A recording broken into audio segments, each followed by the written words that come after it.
वृद्ध रोग बस जड़ धन हीना, अंध बधिर क्रोधी अति दीना। ऐसे हुपत कर किए अपमाना, नार पाव यमपुर दुख नाना।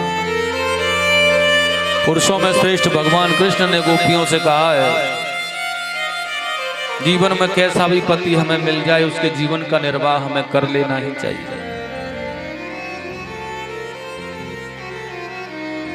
और सहसा अगर हमारी भक्ति में शक्ति है तो यह निश्चित है कि हमारा बिगड़ा हुआ पति भी सही मार्ग पर चलने लगेगा, अगर बशर्त, क्योंकि माताओं को भगवत स्वरूपा कहा गया है भैया।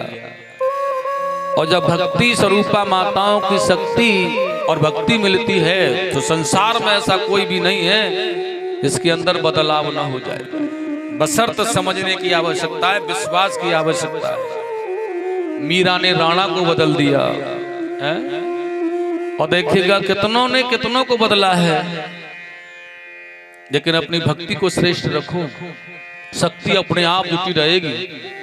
एक ना एक दिन तुम्हें सत्य की और विजय अपने अंदर महसूस होती रहेगी।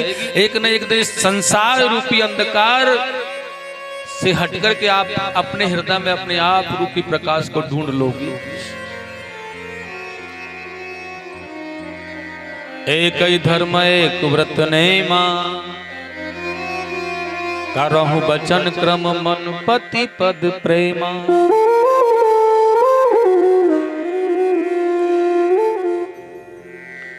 अब बात आई है पतियों को क्या करना चाहिए। यह बात तो मैं भैया कई दिन से समझा रहा हूं कि जो पति अपनी पत्नी के ऐश्वर्य की, चरित्र की, स्वाभिमान की रक्षा नहीं कर सकता वो तो पति कहलाने के योग्य ही नहीं होता।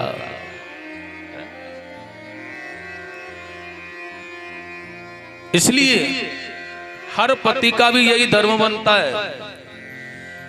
लेकिन बात चल रही है बिगड़े हुए पतियों को संभालने की। अब जिसका पति अच्छा है वह तो बड़े अच्छे काम करेगा, कराएगा, लेकिन जिसका पति बिगड़ा हुआ है, ये तुलसीदास उन माताओं के लिए कह रहे हैं, भैया फिर भी तुम अपने सत्य पर डट करके जमी रहो।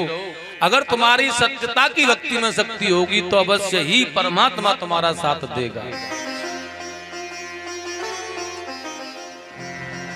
क्योंकि संसार में हर तरह के प्राणी आए हैं।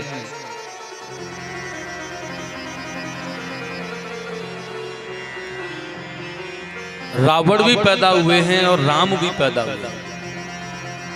इस युग में, इस संसार में कृष्ण भी आए और कंस भी आए, प्रहलाद भी आए हैं और हिरण्याकश्यप भी आया है। और हम यह देख भी रहे हैं कि सत्य विजय किसकी हो रही है।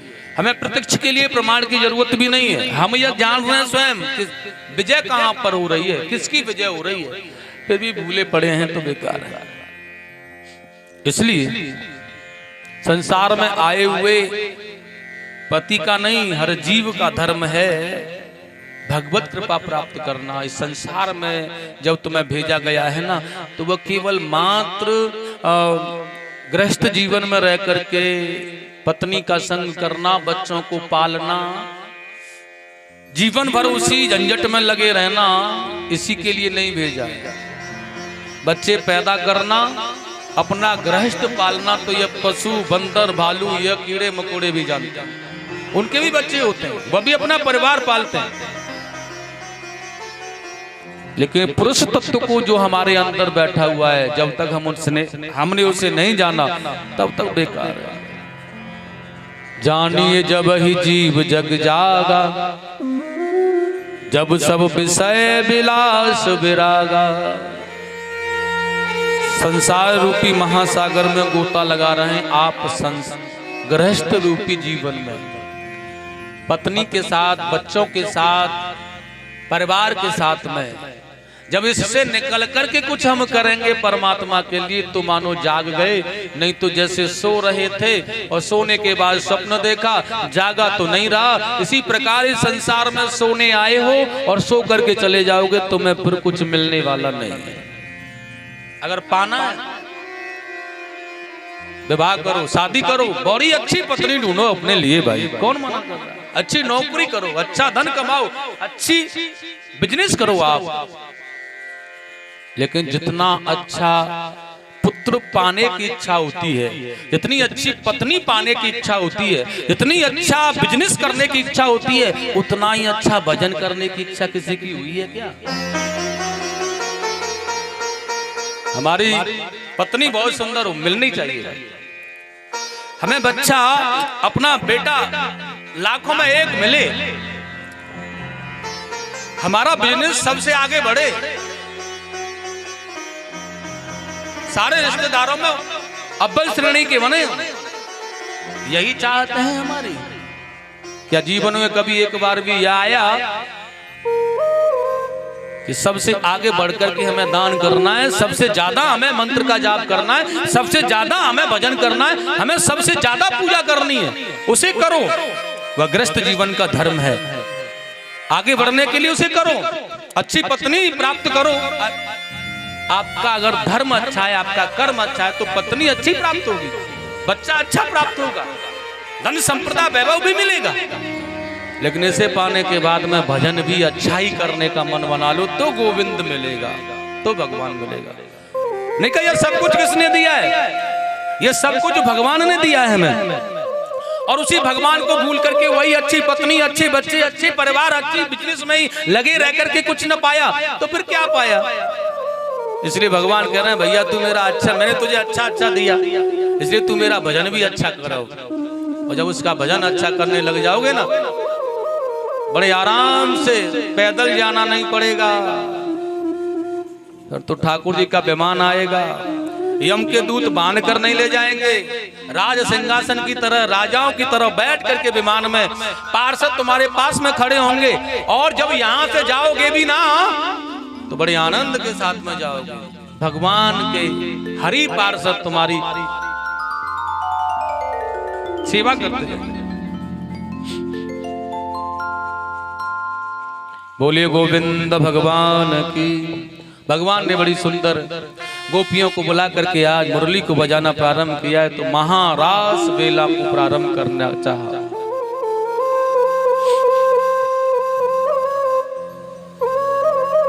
सारी गोपियां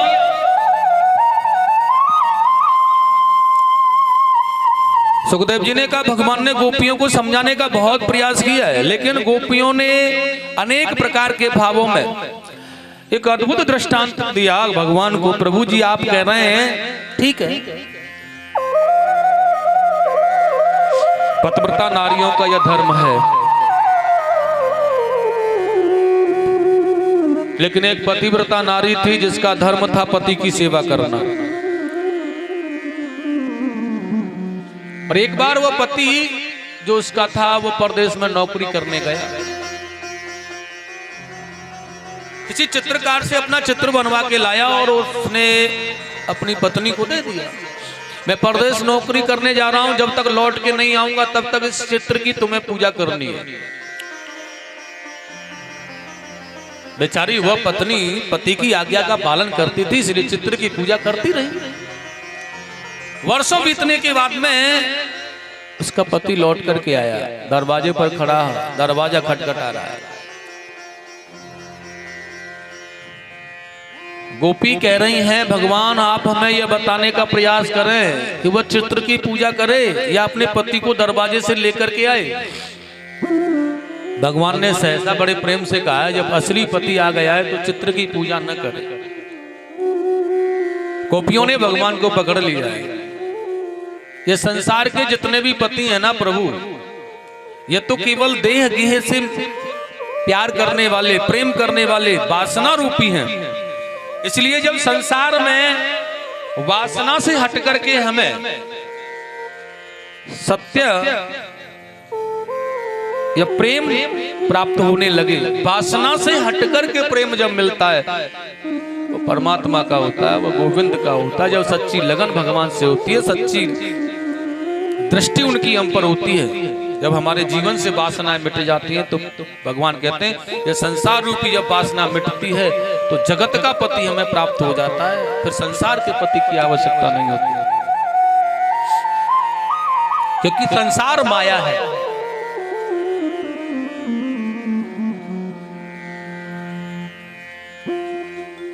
और जब ऐसा भाव गोपियों का दर्शाया कि वो केवल कृष्णमय हैं, तो ठाकुर जी ने बड़ी सुंदर गोपियों के साथ में लीला करना प्रारंभ किया है। एक एक गोपी के साथ दो दो कृष्ण, दो दो गोपियों के बीच में एक एक कृष्ण होते हैं। चारों ओर कृष्ण ही कृष्ण, चारों ओर गोविंद ही गोविंद गोपियों को नजर आ रहा है। अपने दाएं बाएं पीछे आगे कृष्ण ही कृष्ण चमक रहा है, गोविंद ही गोविंद खड़े हैं। आज हर गोपी को ऐसा लग रहा है कि यह गोविंद, यह भगवान, यह कृष्ण केवल मेरे अपने हैं। और इस जगत के मुसाफिर खाने में भगवान को अपना मान लेना भी बड़ा पाप है। मैंने कहा अपना तो मानो, लेकिन अपना ही मान लेना पाप है। अपना मानो लेकिन संसार का भी है, तो ये काम चलेगा। क्योंकि जगत संसार में जिसको इसने भेजा है, हर पल हर जगह ये उस कण कण में विद्यमान है, जिस कण कण को इसने बनाया है, हर जगह।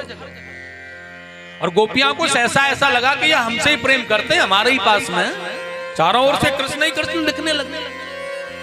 और उसी पल में भगवान कृष्ण आज इन्हें छोड़ करके चले गए। और जब इन्हें छोड़ करके ये गोविंद चले गए तो बेचारी तड़फड़ा रही हैं, रो रही हैं ये गोपियां। कहाँ चले गए कि नहीं, अभी तो यहीं थे, ऐसे कैसे छोड़ सकते हैं? अपनाने के बाद में क्या कोई छोड़ता किसी को? लेकिन इन्होंने ये गलत किया। और गोपी चिल्ला चिल्ला करके रो रही हैं आज। एक नहीं आई, गोपी ने जोर से आवाज लगाई, गोविंद को कहाँ चले गए हो कृष्ण, जल्दी आओ, हम आपके बगैर नहीं रह सकती हैं। और वो आवाज लगा करके रोती हुई कह रही है, एक बार जब तुम छोटे थे ना, तो मेरे घर पर माखन लेने आए थे। जेठ की दोपहरी का समय था कृष्ण, माखन तो तुमने ले लिया था, लेकिन जैसे ही मेरा आना हुआ था तो आप माखन लेकर के भागने लगे थे और आपके पैरों में पनाह ही नहीं थी।